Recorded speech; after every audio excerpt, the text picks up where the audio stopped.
Everybody, welcome back. It's Business, and this is the Yamato. This is about a, 24-kilometer shot, so this is easily the best part about playing the ship is the ridiculous long-range penetration, which just sounds terrible, but boom. 34,000 damage from that range. Hell yeah, that's a great way to start off a match. However, this one does not go as well as I had hoped. So, a bit of a misleading introduction to this particular game that I'm playing at this point. You'll see that, obviously this is a tier 10 match. We have a significant disadvantage in the form of our destroyers. So we have 2, they have 4. And without having our cruisers really in this match, and you'll see as it goes on that they're definitely not really in it. There are a few that do pull their weight. There's one in particular towards the end that just it's embarrassing, but this is another pretty long range shot against that Mogami, that particular player who decided to sail on the straight line for 15 seconds as my shells travel towards him. He complains about aim bothers and so on and so forth every single match I've ever seen him play. I really have no idea why he bothers playing. He's, just one of those guys, and it takes a pretty strong will to average 19,000 damage a match and play 700 matches and try to call everybody else on shit like, aimbotting and stuff like that. I mean, that's just pathetic. So if you see him in the game, and I really doubt he's playing anymore, just do your best to ignore him. He's crap. Don't worry about it. Move on. I did want to point out that this particular skin is from Tans. This is the Musashi skin. And apparently what they did on the deck there was take the soot from the smokestack and place it on the deck, so it had that black look to it, and I personally love the look. I think it's a much sharper image than the standard Yamato, and I really like it quite a bit. So got another long range shot here against a Azumo, taking a second to readjust my aim because he's far away and he's not moving at full speed, so that one is a bit of a challenge to try to gauge. You'll see the guy that just called out the help there, he's in the Mogami. He's off to the side on the edge of the map there, facing off against an enemy Tirpitz, and I was thinking about firing, but I honestly don't know why I didn't. Maybe I just wanted to focus on the other ships here. I didn't want to miss my chance against an enemy Yamato if I had the chance to hit him. I did switch to HE at that point, and then I switched back to AP, hoping to set some fires on him. And the max shell damage on the HE is really high. Hell, even with the Azumo, I've done like 15, 17, 18,000 damage with an HE salvo against enemy Yamatos, and the Yamato is definitely capable of at least that. And I've had a few 10, 12, 15k salvos so far, but nothing as high as some of those Azumo salvos with HE. Our Mogami that called out for the help, he managed to take on that Tirpitz one-on-one, and he won. So congrats to him. He did a damn good job there. And so now there's let's see, that enemy Amagi. Take a shot at him. I was hoping that that Fletcher was gonna stay lit because I really wanted to kill him. We're already down 2 cruisers and a destroyer.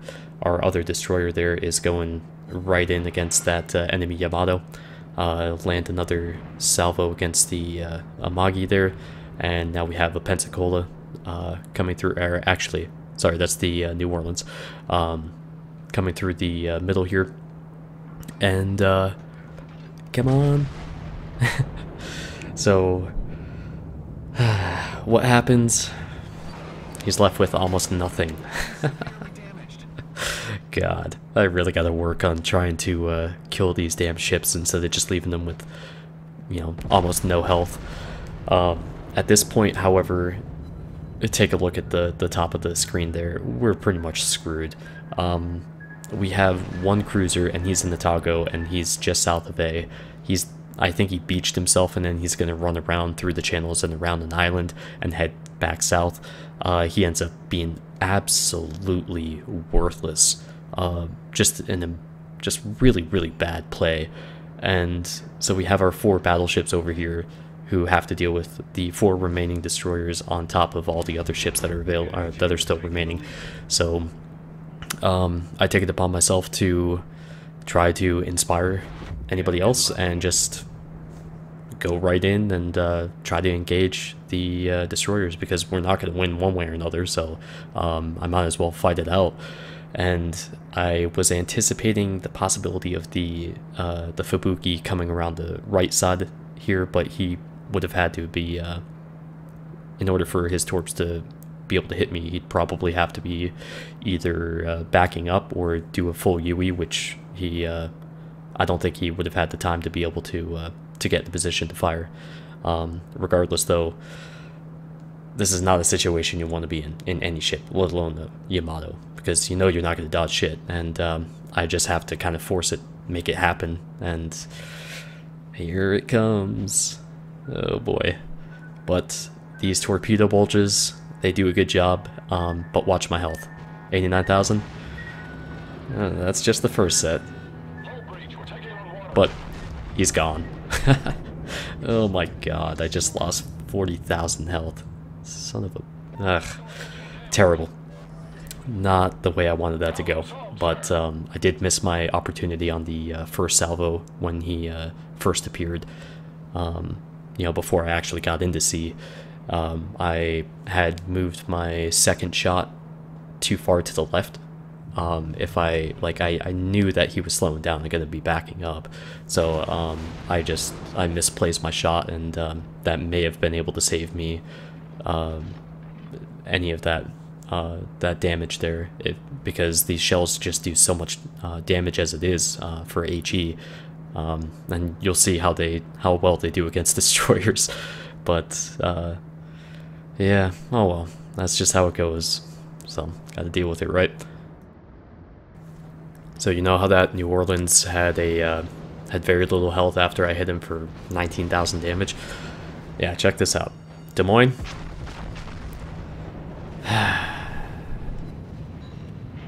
Yeah. It gets worse, actually, if you could believe that. Yeah. I don't know why this happens so much to me, but it does get frustrating, and you're gonna see this in video after video after video. It just happens so often. The North Carolina that's to my rear there, north of C, he sealed a deal against him, doing all 300 damage against the Des Moines. Have the enemy North Carolina over here. They still have an Amagi, they still have an Izumo, and 3 destroyers remaining. I know one's a Benson. I think another is a Matsuki. I don't know why the hell it's in this match. I can't remember. I think it's just part of a failed division or something, but I am fully anticipating torpedoes here from the right, and you can see the smoke screen there. I know it's coming, and this is the problem that you'll face in the Yamato. This is why I actually didn't play it very much at all in the closed beta. The way you get focused is ridiculous. Just unbelievable. And the other part of that is actually something that goes hand in hand with the way you get focused, is that a lot of times the simple fact that you're in a Yamato kind of makes other people play really poorly and lazy. It's like they're expecting you to do all the work, and it's very frustrating. You know, tier 10 has all sorts of problems without other people deliberately playing like crap, and it just, yeah, at least that's a good kill. And we really needed those points too. Holy crap, we were so close to losing this. Now the enemy Amagi's to the right.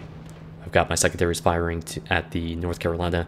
The destroyer's right in front of me. I switched over to HE, and here we come. More freaking torps. So I dodged the first set, hit the second set, and I think I actually dodged the third set. So that ended up actually being pretty damn good. But boom, knocked out. So there is a problem here, however. You see that other smoke screen? And I switched to AP. This is becoming a pretty consistent issue for me as far as not having the right ammo type loaded. And so I take a ton of damage there, right? And he's just sitting there. I wish I had this particular match back. I would have really liked to have wrecked a few more ships. But I decided to fire against the North Carolina because I figured, actually, I know that that Amagi over there is really close to dying, and I wanted to try to help him out, but at the same time it pretty much screwed me, and now there's a destroyer behind the North Carolina, and he just annihilates that North Carolina, just wrecks him. The problem is also at this point, if I switch over to HE, I have, you know, if I had switched over after firing, I would have had another 15 to 30 seconds or whatever before I would have been able to fire again, and I just wanted to have shells at the ready, and I'm dead at this point. I mean, I know that much, but this really stings.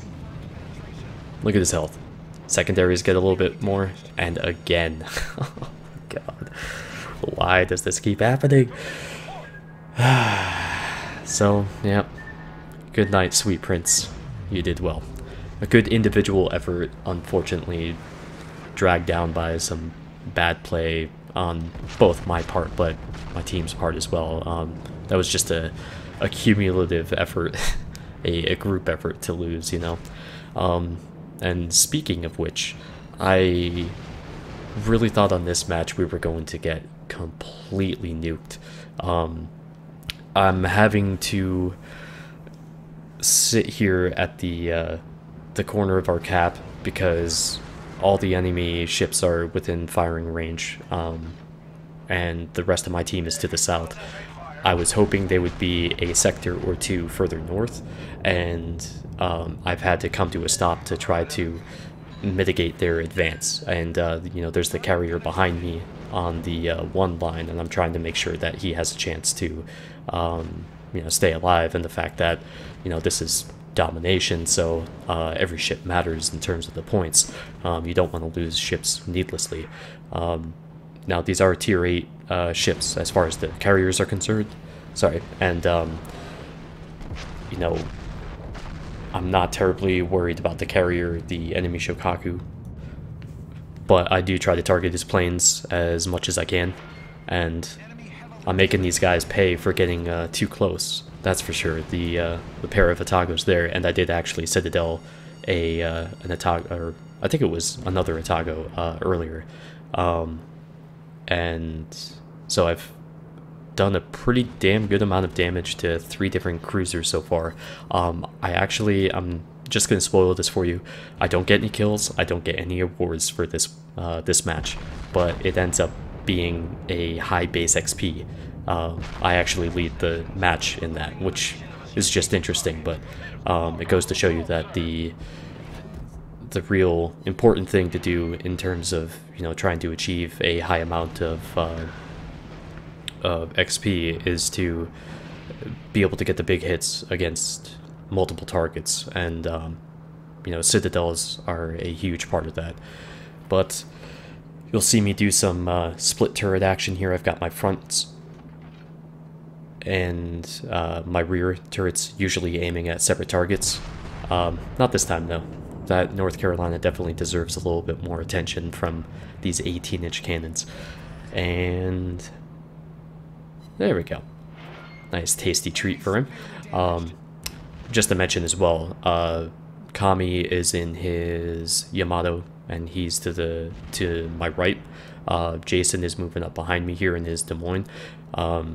You'll see actually in one of these moments here. It's in another minute or two. Kami has a huge salvo against I think it's against another Yamato. I think he does like 40 or 50,000 damage to him. So pretty damn good shots from him. But I'm trying to engage as many targets as I can. I want to try to keep them away from our cap, and this is where having such a good angle on the rear turret, like, I mean, look at that thing. It's basically pointing forward, and it's the rear turret, so I can engage more enemy ships with all of my firepower without having to expose my side too much.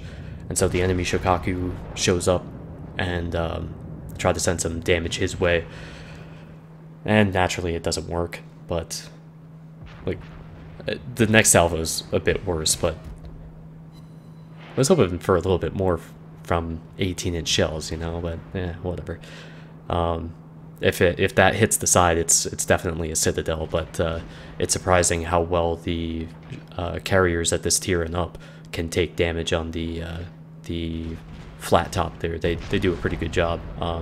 Like, I mean, I'll bounce shells at, you know, 18-20 kilometers against the top of a Midway or Haku Ryu, and unfortunately that salvo straddles. But start getting some pens on the enemy Yamato there. And I've got Jason backing me up here with his De Boyne. He's trying to set these guys on fire, and he's going for the Shokaku there initially. We're just trying to get the points to end the match, and I screw up the lead here against the Yamato. I wanted that one back. I definitely could have aimed that better to really make his day crappy, but you'll see here in a second too that salvo from Kami. Where is it? Nope. Okay, I guess it's coming up here in just a moment. But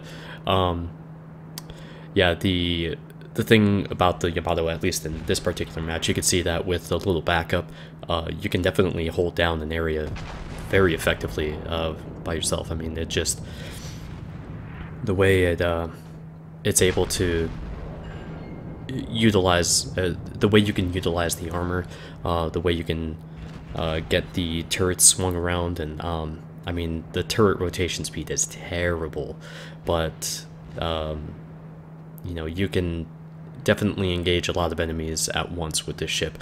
You really don't want to, of course, because you want to try to maximize your heal, and in that respect, the Yamato has a pretty significant advantage over the Montana, as it heals a hell of a lot more damage, and I don't understand why it does, but you know, you can effectively heal, like, I mean, I don't know, like, probably another 40, 50, 60,000 health on top of, it just depends, of course, the type of damage. If it's HE damage, you can pretty much repair all of it. But yeah, that guy turned into a line riding douche, so decided to ignore him and focus on the weaker targets over here that are that my teammates are dealing with. Try to get this match over and done with, but I will have an overview of the Yamato up as soon as I can. Maybe I'll see if I can play a bit more on Thursday and on Thanksgiving, and see if I can get a few more matches in. But 2582 base XP without kills, without awards, so pretty damn good. But either way, hope you enjoyed, and there's more coming, I promise. And I'll see you back here soon, guys. Take care.